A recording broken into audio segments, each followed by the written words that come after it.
Assalamualaikum warahmatullahi wabarakatuh. Alhamdulillah wassalatu wassalamu ala Rasulillah Sayyidina wa maulana Muhammad ibn Abdillah. Rabbi shrah li sadri wa yassir li amri wahlul 'uqdatam min lisani yafqahu qawli, amma ba'd. Para siswa-siswi kelas 11 yang dimuliakan Allah, pertama dan paling utama, marilah kita senantiasa bersyukur kehadirat Allah Subhanahu wa Ta'ala, yang mana pada hari ini kita masih diberi kesempatan dan juga kesehatan jasmani dan rohani, sehingga kita masih meluangkan waktu untuk bisa beribadah kepada Allah Subhanahu wa Ta'ala dengan cara menuntut ilmu dan juga menghilangi kebodohan. Mudah-mudahan kenikmatan Allah ini senantiasa bisa kita rasakan, sehingga membawa kebaikan bagi kita untuk dunia sampai akhirat nanti. Allahumma amin. Para siswa-siswi kelas 11 rahimakumullah, yang kedua kalinya sholawatullah wassalamuhu semoga senantiasa tercurah kepada junjungan kita Nabi Agung Muhammad Sallallahu Alaihi Wasallam, yang telah membawa risalah kenabian sampai kepada kita. Mudah-mudahan kita semuanya diakui menjadi umatnya dan mendapatkan syafaatnya fid dini wad dunya wal akhirah. Allahumma amin. Para siswa-siswi kelas 11 yang berbahagia, kiranya kita akan mempelajari beberapa hal berkaitan dengan rukun iman yang ketiga. Namun perlu dipahami bahwa iman ini berasal dari kata amanah yu'minu imanan, yang artinya percaya. Jadi rukun iman yang jumlahnya 6 ini merupakan satu paket yang harus diimani secara keseluruhan, tidak dipilih-pilih. Karena keenam rukun iman ini berkelindan satu sama lain. Yang pertama, iman kepada Allah, iman kepada malaikat Allah, iman kepada kitab-kitab Allah, iman kepada Rasul Allah, iman kepada hari kiamat, iman kepada takdir, qada dan qadar. Dari keenam ini semuanya tidak bisa dipisahkan. Karena apa? Karena takdir atau yang berisi qada dan qadar ini dan juga hari kiamat diinformasikan di dalam kitab, yang mana kitab ini merupakan wahyu yang diturunkan kepada Rasul, yang dititipkan kepada para malaikat, yang mana malaikat ini diutus oleh Allah untuk menyampaikan wahyu tersebut kepada para malaikat. Jadi keenam rukun ini saling berkaitan satu sama lain. Namun untuk kali ini kita akan lebih fokus kepada rukun iman yang ketiga, yaitu kepada kitab-kitab Allah. Perlu diketahui bersama bahwa sebelum Al-Quran turun, Allah telah mewahyukan 3 kitab sebelumnya. Ya, tiga kitab sebelumnya itu, yang pertama kitab Zabur diturunkan kepada Nabi Daud alaihissalam. Kemudian kitab Taurat diturunkan kepada Nabi Musa alaihissalam. Lalu kitab Injil diturunkan kepada Nabi Isa alaihissalam. Barulah kemudian kitab yang keempat, yaitu Al-Quran, diturunkan kepada Nabi Muhammad Sallallahu Alaihi Wasallam. Jadi di sini dipahami bahwa keempat kitab ini merupakan wahyu yang diturunkan kepada Allah. Tapi 3 sebelum Al-Quran ini diturunkan untuk Rasul yang regional. Kitab Taurat, Zabur maupun Injil ini berisi tentang hukum-hukum agama yang dibawa mereka. tentang larangan membunuh, tentang larangan berzina, tentang larangan musyrik. Kesemuanya tercantum dalam 3 kitab sebelum Al-Quran juga. Nah, tapi datangnya Al-Quran justru menyempurnakan risalah kenabian para nabi-nabi terdahulu. Nah, seperti itu. Nah, adapun Al-Quran sendiri diturunkan secara berangsur-angsur selama 22 tahun, 2 bulan lebih 22 hari, diturunkan kepada Rasulullah Shallallahu Alaihi Wasallam, dan seringkali ayat yang turun itu bersesuaian dengan apa yang terjadi maupun dialami oleh Rasulullah Shallallahu Alaihi Wasallam.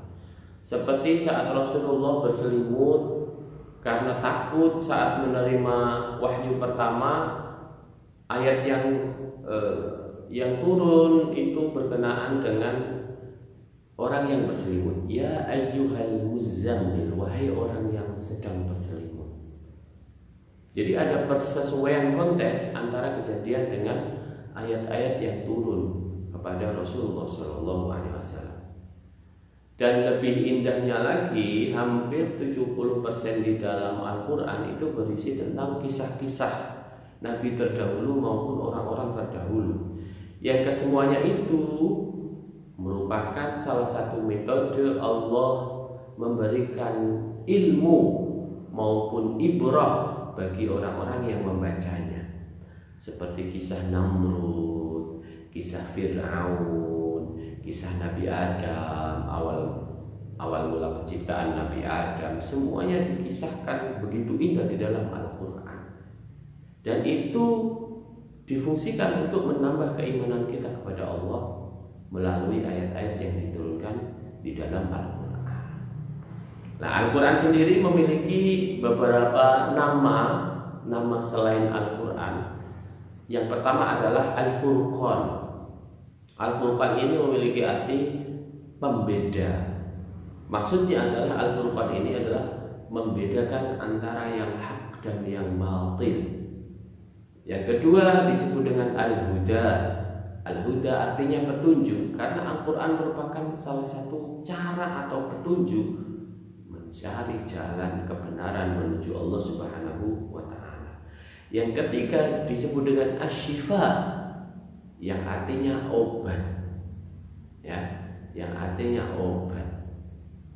Nah, jadi orang yang bersakit-sakitan atau memiliki penyakit hati ataupun memiliki penyakit apapun itu, maka Al-Quran menjadi obat.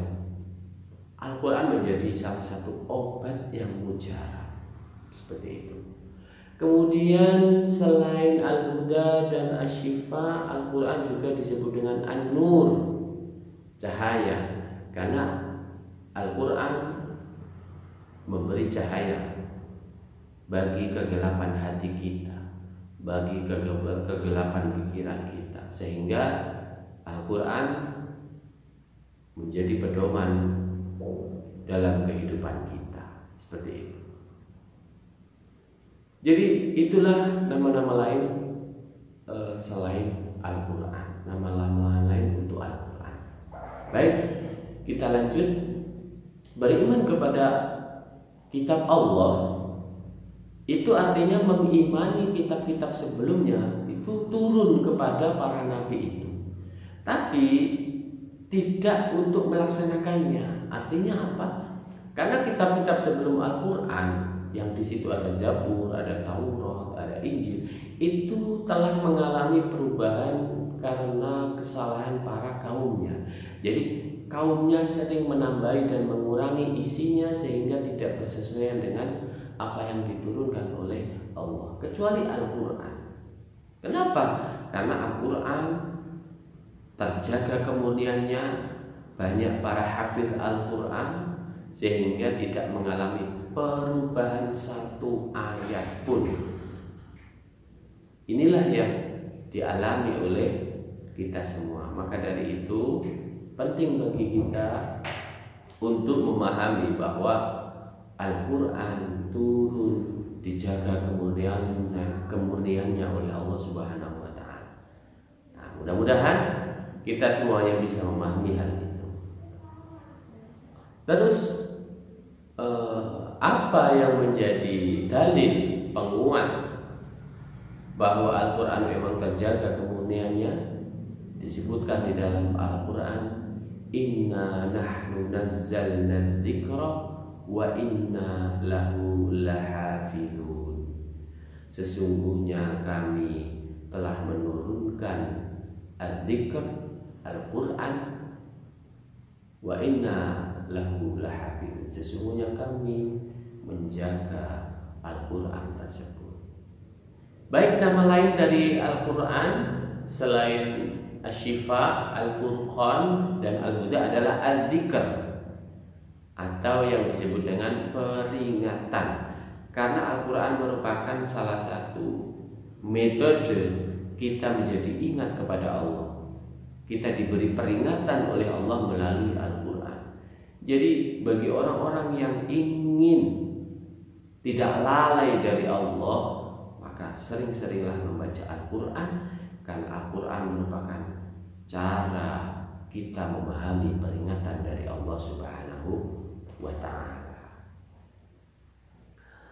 Kemudian apa yang harus kita dapatkan dari Al-Quran?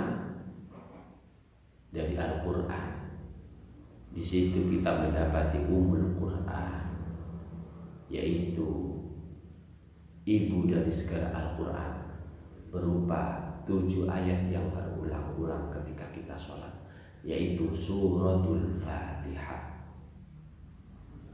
Suratul Fatihah merupakan salah satu ayat yang selalu diulang-ulang kita ketika kita sholat, dan di dalamnya mencakup isi total Al-Quran.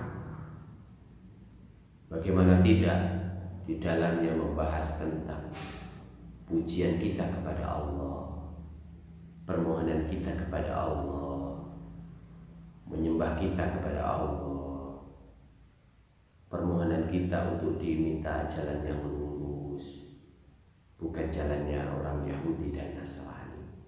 Dan itu termaktub di dalam Suratul Fatihah.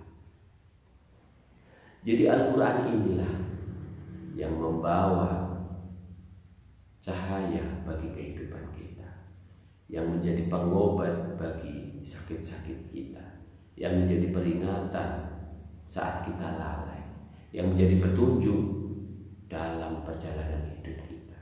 Dan Al-Quran pula yang telah membuka hati orang-orang yang kebingungan mencari hidayah dari Allah Subhanahu wa Ta'ala.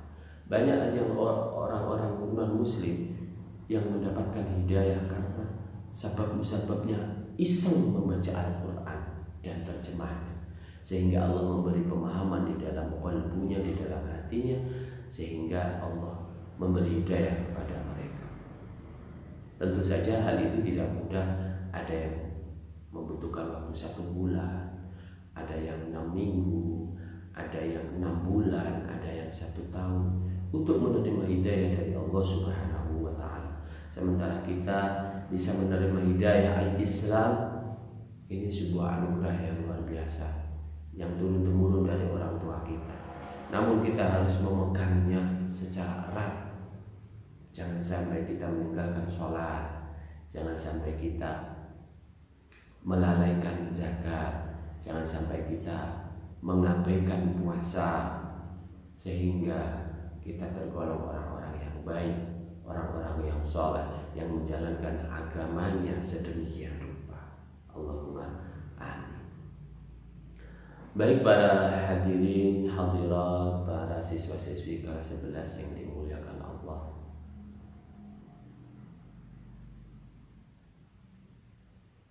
di sini akan saya munculkan satu pertanyaan dan tolong dijawab di dalam sebuah lembar kertas.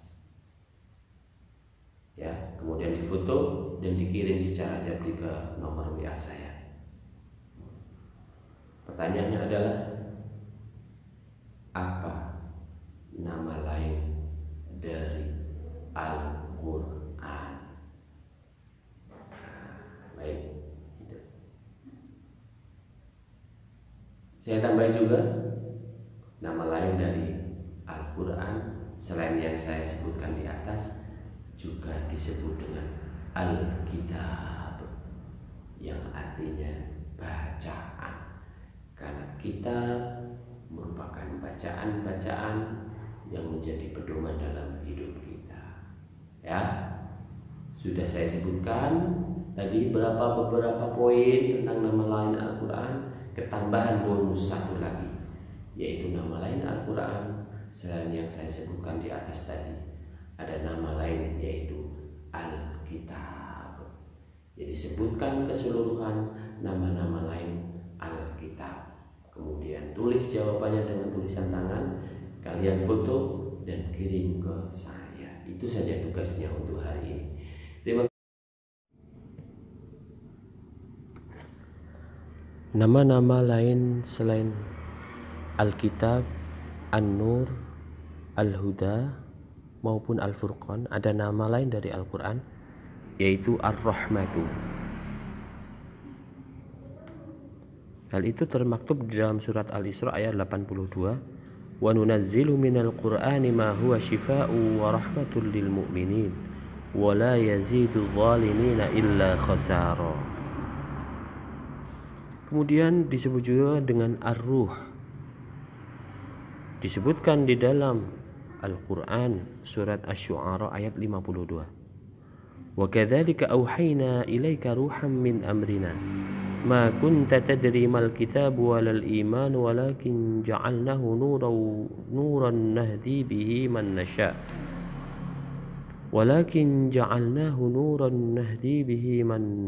min ibadina wa innaka latahdi ila siratim mustaqim.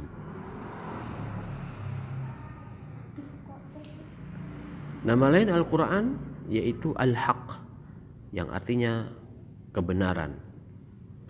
Disebutkan di dalam Al-Baqarah surat Al-Baqarah ayat 147. Al-haqqu min rabbika fala takunanna minal mumtarin.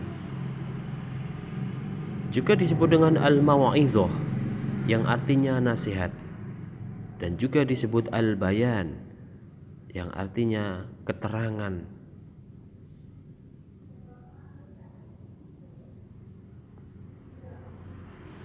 Terdapat di dalam surat Al-Baqarah ayat 138. Hadza bayanul linnasi wa hudaw wa mau'izatul lil muttaqin.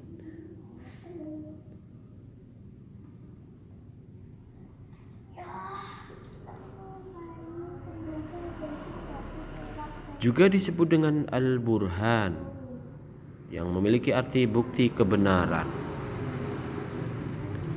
Disebutkan di dalam surat An-Nisa ayat 174. Ya ayyuhan nasu qad ja'akum burhanum mir rabbikum wa anzalna ilaikum nuram mubina. Disebut juga dengan Al-Busyra, yang memiliki arti berita gembira. Disebutkan di dalam surat An-Nahl ayat 89. Wa yauma nab'atsu fi kulli ummatin syahidan 'alaihim min anfusihim wa ji'na bika syahidan 'ala haula wa nazzalna 'alaikal kitaba tibyanan likulli syai'in wa hudaw wa rahmatan wa busyra lil muslimin. Dan mudah-mudahan kalian mendapatkan ilmu yang bermanfaat. Wabillahi taufiq wal hidayah war ridho wal inayah. Usikum wa nafsi bitaqwallah. Kita berdoa dulu. Allahumma shalli ala sayyidina Muhammad wa ala ali sayyidina Muhammad walhamdulillahirabbil alamin. Hamdan syakiran hamdan ta'ala kafi mazidah ya rabbana lakal hamdu kama yanbaghi li jalalika wa sultanik. Ya Allah ya Rahman ya Rahim, ampunilah dosa-dosa kami, dosa kedua orang tua kami, dosa bapak ibu kami, dosa saudara-saudari kami, dosa umat Islam semuanya ya Allah ya. Ya Allah ya Allah, ampunilah dosa ibu kami yang telah melahirkan kami dengan taruhan nyawa ya Allah. Kami belum mampu membalas jasa-jasanya yang begitu besar. Kami justru malah kadang mengabaikan perintah-perintah-Mu. Ya Allah ya Allah, maka dari ya Allah, panjangkanlah usia ibu kami, Ampunilah segala dosa-dosanya dan angkat derajatnya di sisi-Mu ya Allah, dan masukkan ia ke dalam surga.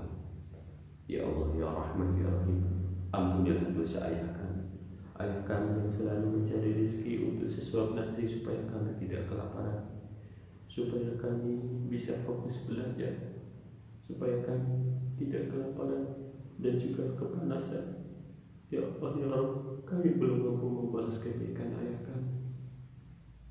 kami yang cenderung diam. Saya yakin mereka menahan rasa sakit yang tak terkira, siang malam mencari rezeki untuk kami di sekeluarga ya Allah. Kami belum mampu membalas kebaikan ayah kami ya Allah ya. Maka dari itu ya Allah, ampunilah dosa-dosanya, panjangkanlah usianya, dan juga ampunilah dosa serta masukkan ia ke dalam surga. Ya Allah ya Allah, akhirlah pandemi COVID-19 ini ya Allah. Akhirlah COVID pandemi ini ya Allah ya, hingga kami bisa belajar dengan tenang, sehingga kami bisa bekerja dengan tenang, sehingga kami semuanya bisa belajar dengan tenang, tidak ditakuti makhluk-Mu yang kecil itu ya Allah ya. Kami hanya takut kepadamu, kami hanya takut kepada siksa-Mu ya Allah ya. Maka dari itu ya Allah, musnahkanlah COVID-19 ini ya Allah ya.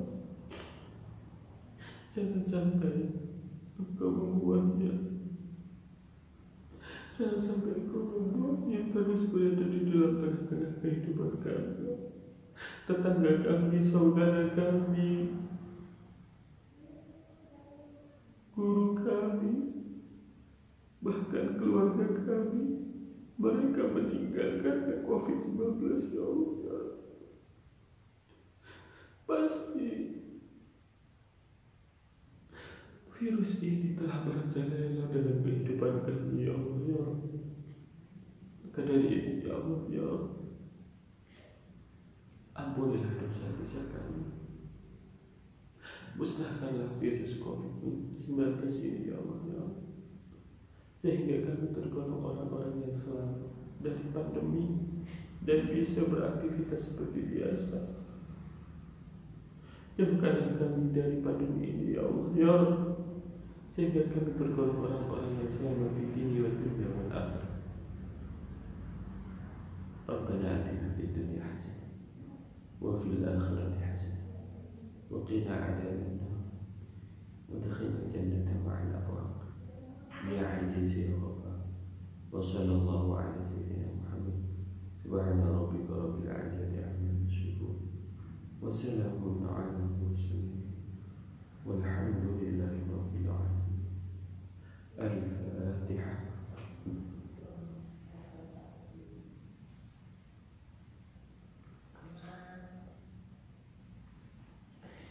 Demikian, terima kasih atas perhatiannya. Wabillahi taufiq wal hidayah. Wassalamualaikum warahmatullahi wabarakatuh.